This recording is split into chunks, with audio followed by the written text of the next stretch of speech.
மனைவியாக ஆகுவது மட்டுமல்ல, என்னுடைய மகனுடைய குழந்தைகளை பராமரிக்க பொருத்தமான ஒரு தாயாக ஆகுவதற்கு இவள் தகுதியா என்பதனையும் பார்க்க வேண்டும். திருமணம் முடிக்க இருக்கிற வாலிபர்களும் வெறுமனே எனக்கு ஒரு மனைவி அல்ல, என்னுடைய குழந்தைகளுக்கு ஒரு தாய். திருமணம் முடிக்க இருக்கிற பெண்களும் வெறுமனே எனக்கு ஒரு கணவன் அல்ல, என்னுடைய குழந்தைகளுக்கு ஒரு தந்தை. இந்த சிந்தனை உண்டாக வேண்டும். திருமணத்தின் பொழுது வெறுமனே துனியாவுடைய வெளிரங்கங்களை வைத்து நாம் நம்முடைய திருமணத்தை முடிவு செய்யாமல் அங்கே மார்க்கத்துக்கு முதலிடம் கொடுக்க வேண்டும்.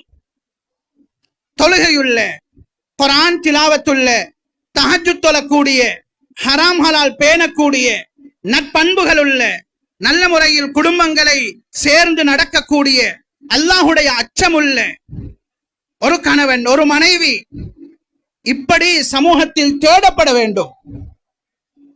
வெறுமனே துனியாவுடைய வெளிரங்கங்களுக்கு முன்னுரிமை கொடுத்து திருமணம் முடித்து துனியாவுடைய வெளிரங்கமான சில தேவைகளை மட்டும் பூர்த்தி செய்து கொண்டு வளருகிற பிள்ளைகளை பராமரிக்க நேரம் இல்லை, அல்ல பராமரிக்க மார்க்கம் சொன்ன அந்த சிலபஸ், அந்த பாடத்திட்டம் தெரியவில்லை என்றால் ஆகப்பெரிய நஷ்டமாகிவிடும்.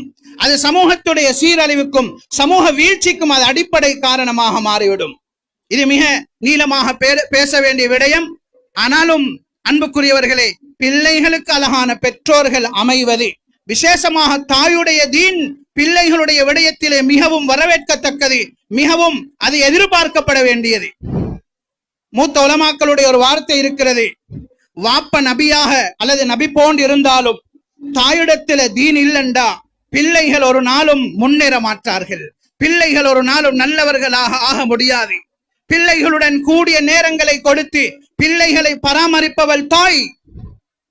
ஆண்கள் பிள்ளைகளோடு நேரம் கொடுப்பது மிக மிக குறைவு, அல்லது கொடுப்பதை இல்லை என்று நாம் தைரியமாக சொல்ல முடியும். அந்த பிள்ளைகளோடு கூடிய நேரங்களை கொடுப்பது தாய். ஐயுமா இம்ராத்தின் காதத் அலா பைத்தி அவுலாதிஹா கானத் மஇ ஃபில் ஜன்னா. நபியுல்லாஹி ஸல்லல்லாஹு அலைஹி வஸல்லம் அவர்களுடைய ஒரு ஹதீஸ் இருக்கிறது.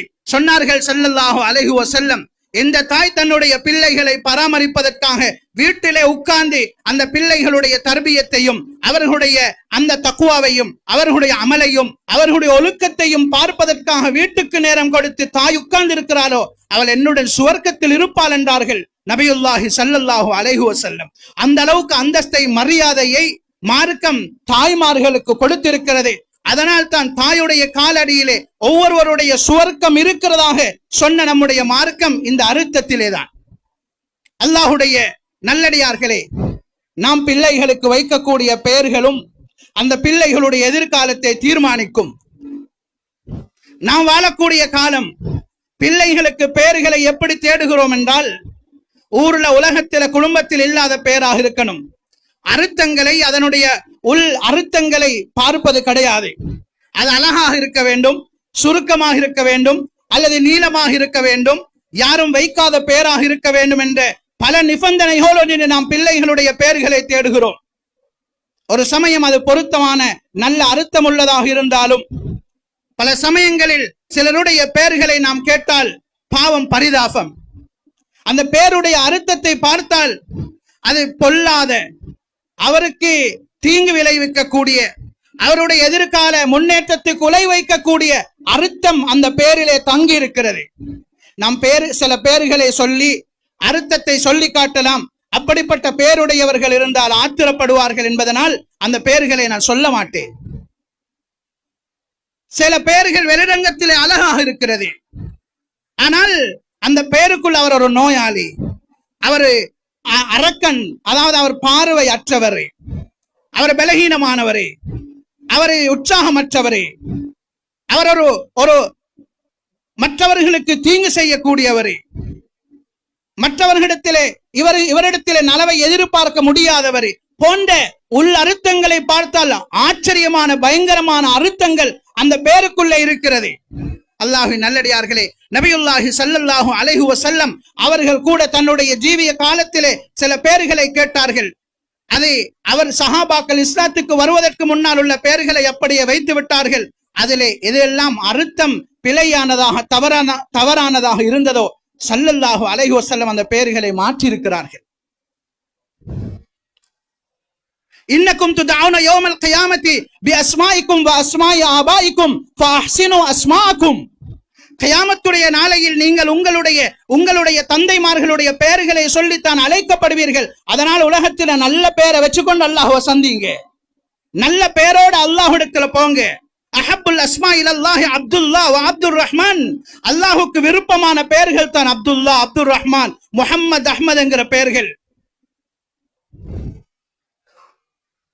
இன்று அப்படி பெயர் வைக்கக்கூடியவர்களை வித்தியாசமாக பார்க்கப்படக்கூடிய ஒரு பயங்கரமான காலம். அல்லாஹ்வின் நல்லடியார்களே, பிள்ளைகளுடைய பெயர் அவர்களுடைய எதிர்காலத்தை தீர்மானிக்கும். ஏனென்றால் அவருக்கு வைக்கப்பட்ட பெயர் அவருக்கு சொந்தம் அல்ல. ஒவ்வொரு நாளும் பல 100 அல்ல பல 1000 தடவைகள் அந்த பெயர் உச்சரிக்கப்படுகிறது. துஆ ஏற்றுக்கொள்ளப்படக்கூடிய நேரம் என்று ஒவ்வொரு நாளும் இருக்கிறது. அந்த பெயர் அந்த நேரத்திலே சொல்லப்பட்டால் அந்த பெயருடைய அர்த்தம் உள்ளவனாக அந்த குழந்தை மாறிவிடுகிறான். அதுக்கு பின்னால நாங்க கவலைப்பட்டு வேலையில்ல. ஆனால் இன்று சிலர் கவலைப்படுறாங்க. பாருங்க, எங்களோட உம்மா வாப்ப எங்களுக்கு செஞ்ச அநியாயம், எங்களோட உம்மா வாப்ப எங்களுக்கு செஞ்ச அநியாயம். இப்படியான ஒரு பேரை வச்சிருக்கிறாங்க. அர்த்தத்தை பார்த்தா சில நேரம் அர்த்தமே இல்லை, சில நேரம் பயங்கரமான அர்த்தம். இப்ப மாத்த முடியாத எல்லா டாக்குமெண்ட்டும் எல்லா ஆவணங்களும் இந்த பேர்ல இருக்கிறதுனால செய்ய முடியாது என்று கபர்ல வாழுகிற தன்னுடைய பெற்றோர்களை திட்டு தீர்க்கிற குழந்தைகள் இன்று உலகத்திலே வாழ்ந்து கொண்டிருக்கிறார்கள். இந்நிலை நம் யாருக்கும் வரக்கூடாது. அல்லாஹ்வின் நல்லடியார்களே, சகோதரர்களே, அதனால நல்ல பெயர்களை வைக்கணும். அது ஒரு துஆவாக அமையும். அந்த துஆ அந்த பிள்ளைகளுடைய எதிர்காலத்தை தீர்மானிக்கும். அடுத்ததாக தௌஃபீருல் முத்தாலபாத் அல் மாத்தியா வல் மானவியா. பிள்ளைகள் வளர்ந்து வரும் பொழுது அந்த பிள்ளைகளுடைய அடிப்படை தேவைகள் பெற்றோர்களால் பூர்த்தி செய்யப்பட வேண்டும். அது ஆத்மீக லௌகீக 2 வகையான தேவைகளும் பெற்றோர்களால் பூர்த்தி செய்யப்பட வேண்டும். வெளிரங்கமான தேவை, உள்ரங்கமான தேவை.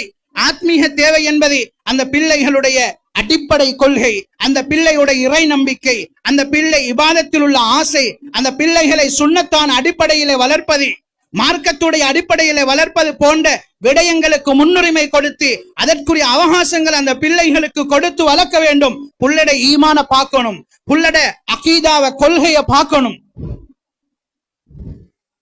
வெளிரங்கமான ஏராளமான தேவைகள். சுப்ஹானல்லாஹ். படிக்கிற பிள்ளைகளாக இருந்தா, ஓதுற பிள்ளைகளாக இருந்தா, அந்த பிள்ளைகளுடைய ஏராளமான விடயங்களை பெற்றோர்கள் கவனிக்கணும். விசேஷமாக குடும்பத்துடைய தலைவன் வாப்பா கவனிக்கணும். அந்த பிள்ளைகளுடைய உடுப்பு, அந்த பிள்ளைகளுடைய சாப்பாடு, அந்த பிள்ளைகளுடைய ஆரோக்கியம், அந்த பிள்ளைகளுடைய செலவுகள், அந்த பிள்ளைகளுடைய நோய், இவைகள்ல கவனம் செலுத்தணும். ஊருக்கெல்லாம் நல்லா செலவழிப்பாங்க, கூட்டாளிமார்களுக்கெல்லாம் நல்லா செலவழிப்பாங்க. ஆனா பிள்ளையுடைய மாச பீஸ கட்டிருக்க மாட்டாங்க. எனக்கு இது யாரும் சொல்லி ஓதுற தலைப்பல்ல. இந்த தலையங்கத்துக்கு கீழால நான் இதை சொல்லணும். 3வீலுடைய ஹயரை கொடுத்திருக்க மாட்டாங்க. அந்த பிள்ளைகளுக்கு தேவையான கொப்பி புத்தகங்களை வாங்கி கொடுத்திருக்க மாட்டாங்க. அந்த பிள்ளைகளுடைய உடுப்புடைய விடயத்தை கவனம் செலுத்த மாட்டாங்க. இழுத்துட்டு அப்படி விட்டா அது திரும்ப அந்த இடத்துக்கு போய்விடும். இஸ்பிரிம் மாதிரி அந்த உடுப்புகள் சுருங்கி இருக்கும். அதுல விசேஷமாக மக்தபுக்கு குர்ஆன் மதரசாக்கு வருகிறது என்றால் அதற்கண்டு மிக ஒதுக்கப்பட்ட ஓரம் கட்டப்பட்ட ஆடைகளை வைத்திருப்பார்கள். சில நேரம் வெளியில் அழகாக உடுப்பாட்டி அவர்கள் அனுப்பினாலும் கூட இருக்கிறதுல ஆக ஒரு ஒதுக்கப்பட வேண்டிய உடுப்புகளை உடுப்பாட்டி குர்ஆனை கையில கொடுத்து அனுப்புவாங்க. பாடசாலைகளுக்கு அனுப்புற நேரம் கூட சில நேரம் இதை கண்டு கொள்ளாத பெற்றோர்கள் சமூகத்தில் இல்லாமல் இல்லை. சொக்ஸ போட்டிருப்பாங்க, விரலெல்லாம் வெளியே வந்திருக்கும். ஷூவ போட்டிருப்பாங்க, கால்ல பாதி வெளியே வந்திருக்கும். உடுப்புகளை பார்த்தா அசிங்கமாக இருக்கும், பேக பார்த்தா அது வித்தியாசமாக இருக்கும். எல்லோரும் அல்ல, ஒரு சிலர்.